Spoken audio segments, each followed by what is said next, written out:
Kalau kekerasan kayak gitu nggak saya bayar loh, Pak. Assalamualaikum warahmatullahi wabarakatuh. Apa kabar teman-teman semuanya? Semoga semua dalam keadaan sehat walafiat ya. Diberikan kesehatan, kelancaran, serta kemudahan dalam segala urusan apapun itu. Hari ini semangat kita, makin kita kuat mental. Oke teman-teman, kali ini saya akan membahas tentang daftar pinjol-pinjol ini aman lagi untuk digalbah. Nah, pinjol-pinjol apa saja itu dan bagaimana modus terbarunya kita akan bahas secara tuntas. Tapi sebelumnya saya harapkan kalian semua yang sudah subscribe channel ini agar channel ini terus berkembang dan dapat memberikan informasi terbaik buat kalian yang galbah. Oke teman-teman, ini dia buat kalian.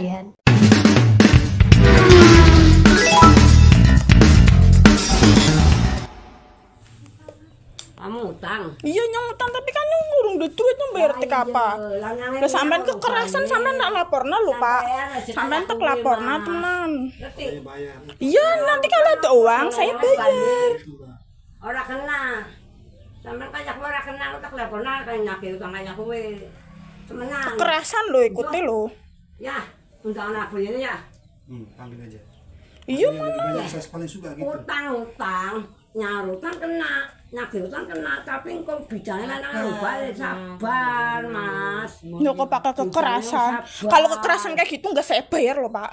Ya kowe. Di surati lho mene. Ya kowe, aja kaya kowe. Bidangnya aja kaya kowe. Mengko sabar, menteni lanange balik. Lanange urung balik lagi kesep. Lho sampean kok kaya kowe ngote. Iki kepriwe sarane? Nang poratan, Pak. Nah, menurut informasinya, penagihan dari pihak FC Kredit Pintar tidak bisa diajak bicara sopan.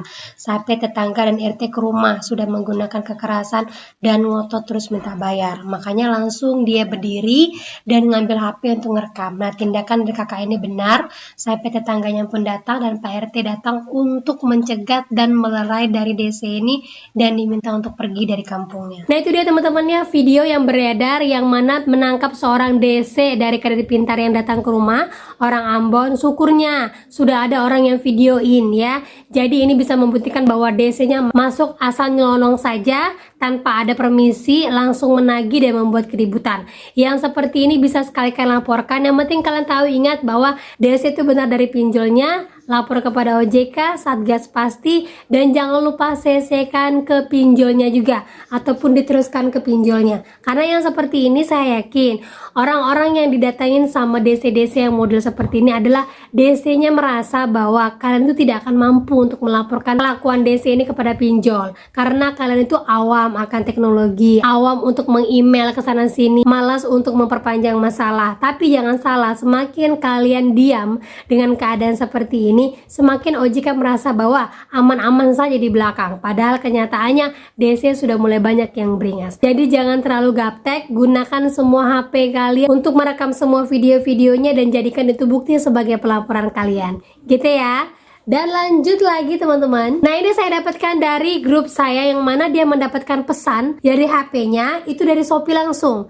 Ketika dia buka itu tidak ada pesannya, tapi langsung bentuk wallpaper untuk pembelian barang. Nah, ada temannya mendapatkan notif dari DC yang dikirim melalui Shopee, tapi pada saat dibuka masuk ke akun Shopee-nya, tapi pesannya tak terbuka, hanya wallpaper penjualan seperti ini saja. Nah, itu dia teman-teman ya, modus baru DC ya. Sebenarnya bukan modus baru banget. DC emang punya akar dari pinjol-pinjol lain, misalnya dia punya lini ini, punya lini itu, dia bisa aja menagih dari manapun. Salah satu contoh adalah Rupiah Cepat yang selalu menagih lewat Shopee, kemudian Aku Laku yang menagih lewat TikTok dan segala macamnya. Intinya dia bisa menerobos seperti ini karena memang mereka punya akses kerjasama. Nah, kalau model seperti ini nggak usah terlalu ditakutkan, abaikan saja. Intinya kalau dia tidak pernah menyebutkan nama aplikasi, abaikan. Kalau DC buat intimidasi, ancam, balik lagi kalian untuk mengancam, sampaikan, saya mau bayar tapi sebutkan dulu namamu, aplikasimu apa, berapa utang saya. Seperti itu. Kalau DC tidak berani menyebutkan nama aplikasinya, abaikan. Karena memang semua itu dibuat untuk nakutin kalian. Selama kalian tidak takut, berarti DC-nya kalah. Gitu ya. Dan lanjut lagi teman-teman, seperti yang diinformasikan oleh seorang teman saya di TikTok mengatakan bahwa Mbak, saya baru-baru aja mendapat transferan dari pinjol ilegal yang mana tiba-tiba saya ditelepon katanya pinjolnya salah transfer dan saya disuruh kembalikan uangnya ke rekening atas nama si pinjol tersebut. Ini modus terbaru atau gimana Mbak? Nah seperti ini informasinya Kak, saya kemarin ditransfer aplikasi pinjol ilegal. Saya nggak mengajukan tapi tiba-tiba uang masuk. Selang beberapa hari saya dapat nomor orang yang mengaku sebagai CS aplikasi tersebut. Saya disuruh mengembalikan semua uang yang masuk ke rekening, dan dia juga mengirimkan rekening yang namanya persis seperti rekening dari PT dari pinjol tersebut. Rekening BCA atas nama PT pinjol itu, dan saya juga dikasih surat keterangan lunas berupa PDF. Dan setelah itu aplikasi tidak bisa lagi saya login kembali. Apakah itu penipuan Kak atau memang harusnya seperti itu? Nah, kalau dari saya sih sepertinya ini mulai modus penipuan dari ilegal terbaru. Nah itu dia teman-teman ya, jawaban dari saya ini tetap sama modusnya, hanya diputar-putar saja. Diputar-putar biar kalian kebingungan, apalagi dengan nama rekeningnya hampir sama. Jadi jangan salah ya, ada pernah kejadian ya di tahun-tahun lalu sebelumnya, itu rekening atas nama si A bisa dibuka oleh si B dengan nama yang sama, dengan data yang sama.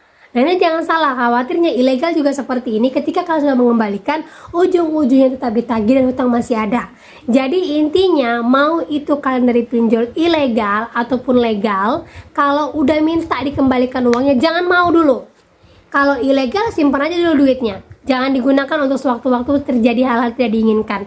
Kalau legal, cara untuk mengembalikannya kalian wajib mediasi dengan OJK sebagai penengah. Minta OJK untuk meneruskan kepada pinjolnya bahwa kita mau mengembalikan uang yang sudah ditransfer secara cuma-cuma padahal kita tidak pernah mengajukan. Nah itu wajib kalau legal itu lewat OJK. Kalau ilegal, kalau udah melakukan transferan seperti ini nggak usah dibayarkan, nggak usah kalian pikirkan, galpaikan aja karena itu aman. Oke kita bacakan, ada Loanpal, Dana Kami, Saya Kredit, Dana Cepat, Loanpal, Kredit Kilat, Kredit Now, Halogo, Kredit Kaya, ada Dana, Uang Saya, Togu, Soisi, Uang Plus, Dana Kami, Duit Pasti, Ponsel Duit, Dana Amanah, Ponsel Duit, Dana Digital, Tunai Instan, Powers, Kayu Api, Kredit Kancil. Lanjut lagi ada Prima Kredit, Pinjam Pasti, Kredit Kaya, Indodana, Modal Siap, Mekar, Rupiah Cair, Uang Sahabat, Pinjam Planet, Uang Trip, PT Media, Trasman, Duit Pasti, Rupiah Bersama, Modal Kilat, Kredit Rupiah, Pinjam Mudah, Pinjam Tunai, Dana Kami. Indodana yang di sini adalah yang ilegal teman-teman ya. Dana Isi, Dana Darurat, Kredit Kancil, Pinjam Plus, Dana Kita, Modal Kilat, Dana Isi, Uang Kuno, Kredit Kancil, Pinjam Plus, Pinjam Kredit, PT Dana Cepat, Rupiah Cair, Tunai Yuk, PT Dana Cepat, Dana Kami, Kredit Kilat, Rupiah Cair, Dana Darurat, Kredit Kilat. Kemudian Kredit Kancil, Pinjam Plus, Dana Cepat, Kredit Kilat, Dana Yuk, Isi Dana, Dana Bija, Kredit Kilat, kemudian Dana Digital, Uang Indo, Pinjam Mudah, Pinjam Tunai, Dana Darurat, Uang Kuno, Pinjam Plus, Dana Cepat Indonesia. Nah itu dia teman-teman ya, per update di bulan Juni ini untuk pinjol-pinjol yang tidak usah dibayarkan lagi, tidak usah digubris lagi, tidak usah dipikirkan lagi, karena sekalipun kalian mau nego apapun itu, tetap kalian akan menjadi sasaran mereka lagi. Dan lagi kalau bertanya, Mbak takut loh Mbak nanti diteror, Mbak takut nanti keluar kondar. Sifatnya DS itu seperti itu. Ya, mau itu legal, ilegal tetap dia akan keluar kondar. Yang penting kuncinya satu, ketika kalian tahu itu adalah ilegal, dapat transfer yang tidak pernah kalian ajukan, langsung ambil tindakan, kunci sosmed, kemudian rekening kalian kalau bisa langsung ditutup, ganti dengan rekening baru, sampaikan ada orang yang mencoba untuk transfer uang kepada saya nggak tahu dari mana, khawatirnya mereka menggunakan data saya, daripada terjadi hal-hal tidak diinginkan, saya menutup rekening ini. Uangnya kalian ambil, simpan. Karena apa, yang di sana udah pakai data kalian, yang di sana itu udah menggunakan data kalian untuk ini itu. Jadi cara menghentikannya adalah putuskan dari rekening kalian. Dari situ langsung putus semuanya karena datanya sudah berubah. Gitu teman-teman ya. Nah oke, itu dia informasi yang bisa saya sampaikan buat kalian. Semoga informasinya menjadi mood booster, semangat baru yang masih galbay lanjut. Apalagi ya ini musim-musim anak sekolah. Dahulukan anak sekolah dulu baru pikirkan yang lain. Ingat, DC tidak akan seberingat seperti yang kalian pikirkan. Yang penting satu, kuat mental. Kalau ada apa-apa jangan lupa direkam. Gitu teman-teman ya. Oke, itu dia kata saya ucapkan. Assalamualaikum warahmatullahi wabarakatuh.